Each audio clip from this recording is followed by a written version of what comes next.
Imagine a country where large areas lie below sea level, where an international airport stands on the floor of a former lake, and where thousands of pumps must work continuously to keep the land dry.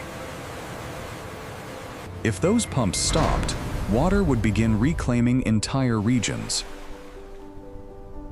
Yet nearly 18 million people live here.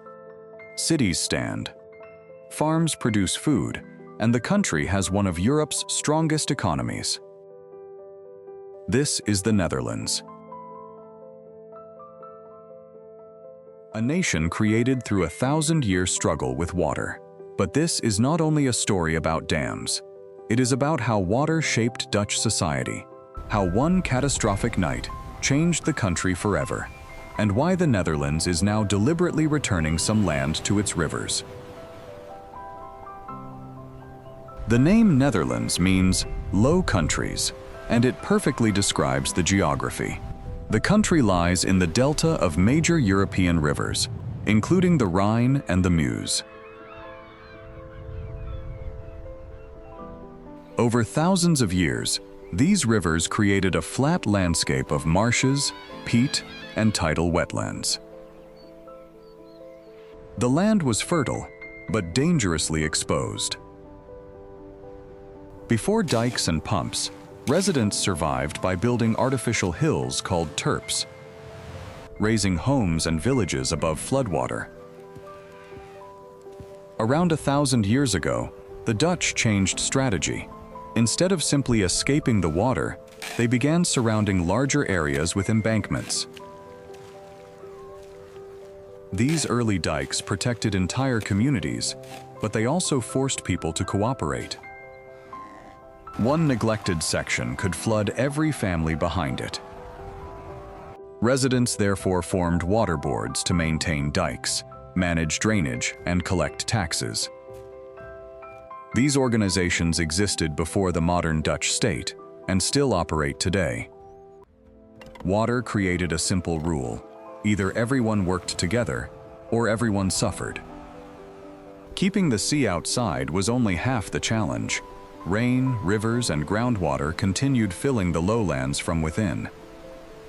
To make the land habitable, the Dutch had to remove water continuously. This is why the windmill became a national symbol. Many Dutch windmills did not grind grain. They powered wheels and screws that lifted water from low ground into higher canals, allowing it to flow toward the sea. This created the polder, an area enclosed by dikes and kept dry by canals and pumps. Some polders were formed from marshland, others came from drained lakes, but every polder follows the same rule: the pumping must never stop.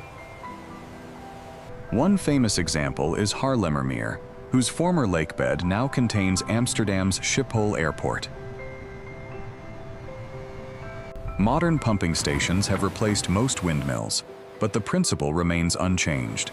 Thousands of pumps operate across the country, turning the Netherlands into an enormous water management machine. However, this success has a hidden cost. When peat soil is drained, it dries, compresses, and sinks. The lower the ground becomes, the more pumping and stronger defenses are required. The better the Dutch became at draining their land, the more dependent they became on the system protecting it. Then, on the night of January 31, 1953, the North Sea broke through. A powerful storm, combined with a high tide, and pushed water toward the coast. Many dikes had been weakened by age, war, and insufficient maintenance. During the night, they failed in dozens of places. Freezing seawater rushed into towns and farmland. People woke as water entered their homes. Families climbed onto roofs, roads disappeared, and telephone lines stopped working. Communities were isolated in darkness. Homes collapsed. Large areas vanished beneath the water, and more than 1,800 people died in the Netherlands. The disaster revealed that the old defenses were no longer enough. Within weeks, the government reached a historic decision: this must never happen again. The response became the Delta Works, one of the largest flood protection systems ever created.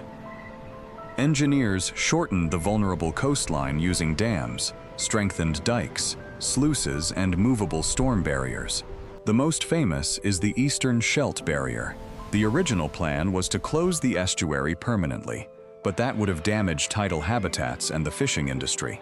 The final structure remains open during normal conditions, allowing tides and marine life to pass. When a dangerous storm approaches, enormous gates close the estuary. It was more expensive, but it protected both people and nature. Rotterdam required a different solution. Because its port depends on constant ship traffic, engineers could not build a permanent wall across the waterway. Instead, they constructed the Maeslant barrier, two gigantic movable gates resting on opposite banks. During normal conditions, the channel remains open. When dangerous water levels are predicted, the gates swing across the water, meet in the center, and sink into position.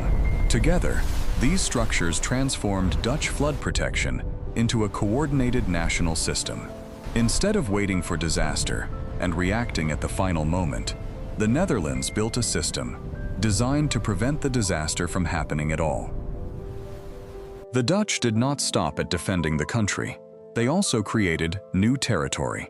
In the 20th century, engineers closed the Zuiderzee, a large inlet of the North Sea, with the 32-kilometer Afsluitdijk. The inlet became the freshwater IJsselmeer. Sections of its former seabed were then drained, creating new polders and much of modern Flevoland. Farms, roads, and cities were built where fishing boats had once sailed.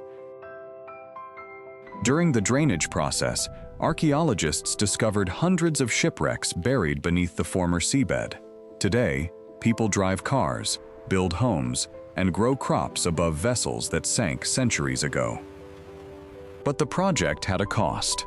Fishing communities lost traditional waters, ecosystems changed, and former islands became part of the mainland. The Netherlands had created new land, but every transformation produced consequences that could not easily be reversed.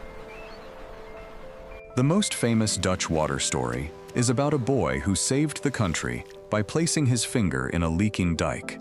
But it is not a traditional Dutch legend. The story became famous through a 19th-century American novel. Tourists later arrived expecting to find the heroic boy, so the Dutch eventually built statues for them. In reality, a finger could not stop a serious dike failure. Once moving water finds an opening, it quickly makes the hole larger. Within a short time, the force can become impossible for one person to control. The true heroes are engineers, inspectors, pump operators, and waterboard workers, whose constant maintenance prevents disasters before they begin. The Netherlands was not saved by one dramatic act. It is saved every day by preparation. And today, that preparation requires a completely new way of thinking. After centuries of building higher walls, the Dutch are changing their approach.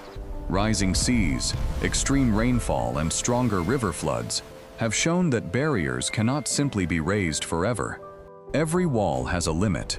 A higher dike may reduce the chance of flooding, but if it eventually fails, the consequences can be even more destructive. The new strategy is called room for the river. Instead of forcing rivers through increasingly narrow channels, dikes are moved farther inland.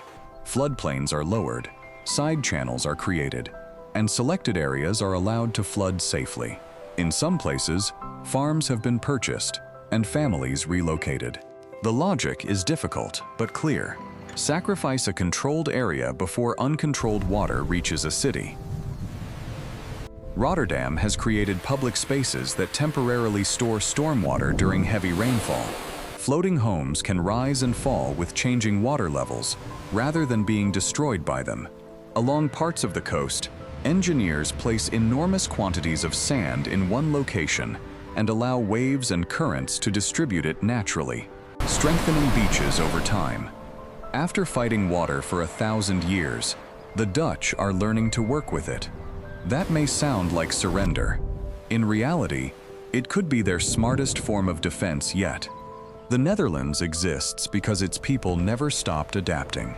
They raised villages above floods, formed waterboards, drained lakes, built new provinces, and created barriers capable of holding back the North Sea. But their greatest achievement is not defeating water. It is understanding that water can never be defeated permanently. The pumps must keep running, the dikes must be inspected, the barriers must be tested, and every generation must redesign the system for a changing world. The Netherlands is often described as a country built by its people.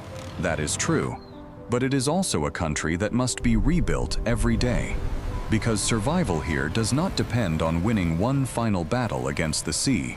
It depends on never stopping.